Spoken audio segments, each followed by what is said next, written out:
Assalamualaikum warahmatullahi wabarakatuh. Halo semuanya, perkenalkan nama saya Hasna Suryani Tias dengan NIM 220121602915 dari offering D22 Departemen Teknologi Pendidikan.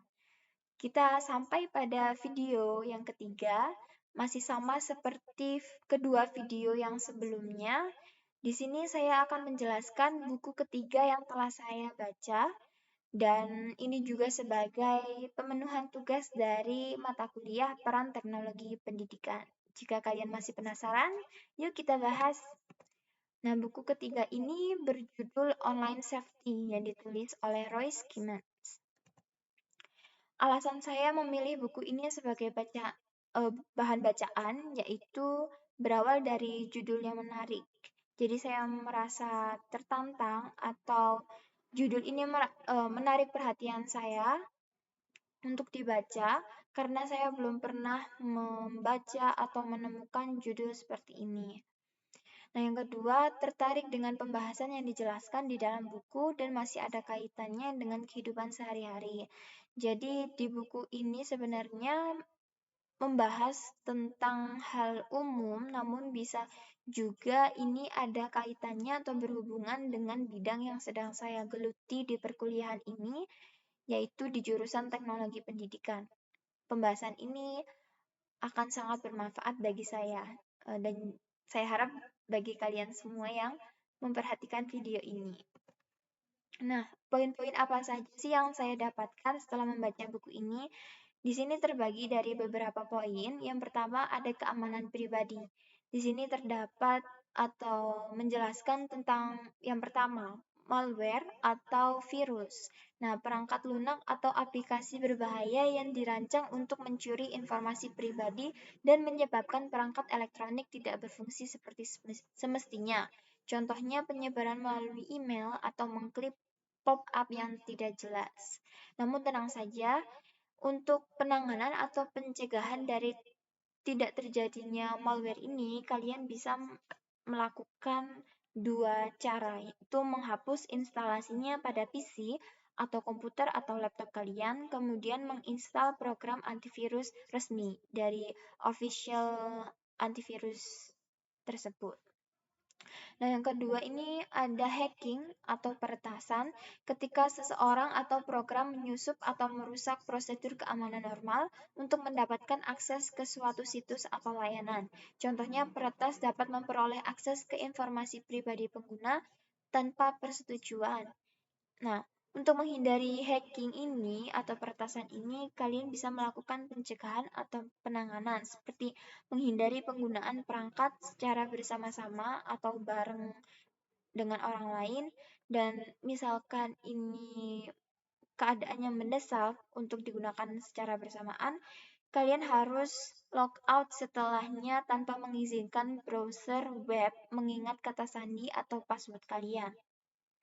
Nah, yang kedua, menggunakan kata sandi yang kuat dan aman. Biasanya ini ada syarat dan ketentuannya, seperti penggunaan huruf besar dan kecil, penggunaan simbol, penggunaan angka, seperti itu.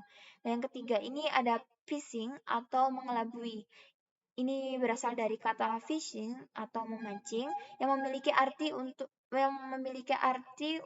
mendapatkan informasi pribadi secara online dengan penggunaan umpan untuk menjebak korban.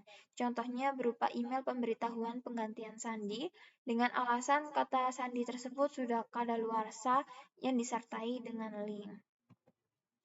Nah, penanganan dari phishing itu kalian bisa melakukan atau jangan pernah mengirimkan informasi pada siapapun melalui email. Tidak langsung mengklik link dari email, jadi harus kalian pastikan benar-benar. Dan cara memastikannya yaitu alamat situs yang diakses aman dengan biasanya itu diawali dengan URL HTTPS. Nah, yang kedua ini ada keamanan siswa. Di sini juga terdapat beberapa poin. Yang pertama ada privasi. Adanya Undang-Undang Hak Pendidikan dan Privasi Keluarga atau VERPA yang mewajibkan personel sekolah menjaga keamanan informasi pendidikan dan pribadi siswa. Contohnya nilai dan tugas siswa ini tidak boleh didistribusikan secara online atau diberikan kepada orang lain tanpa persetujuan siswa itu sendiri dan orang tuanya. Nah, jadi guru di sini harus saling menghormati antara hak privasi siswanya.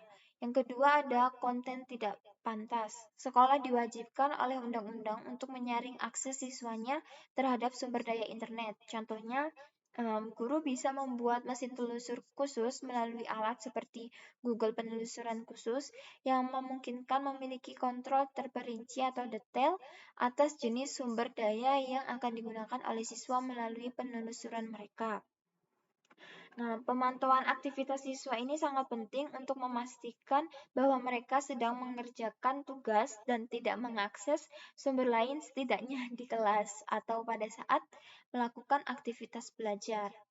Yang ketiga ada cyberbullying, suatu bentuk penindasan yang menggunakan internet dan teknologi lainnya sebagai sarana untuk melakukan perilaku penindasan.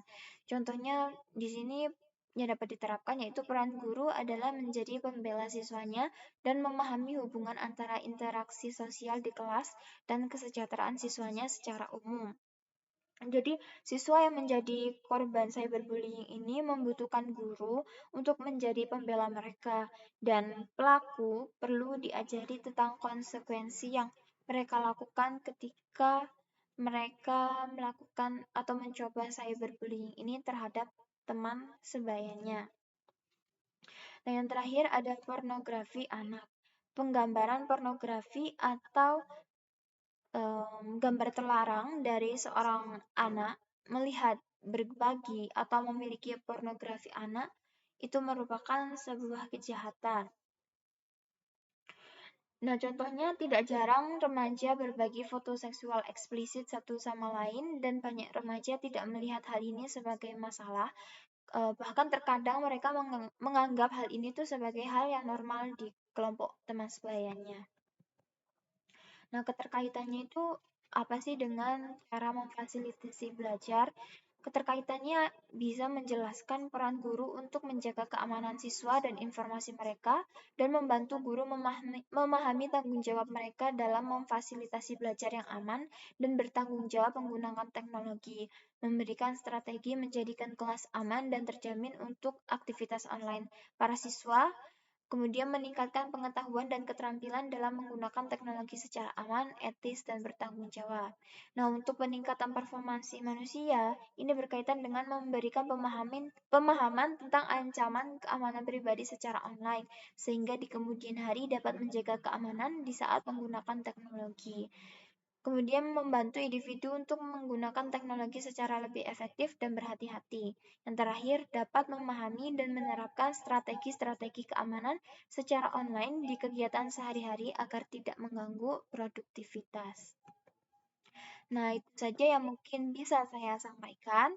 Semoga video penjelasan ini dapat bermanfaat bagi saya dan juga kalian semua. Terima kasih telah mendengarkan dan memperhatikan video ini.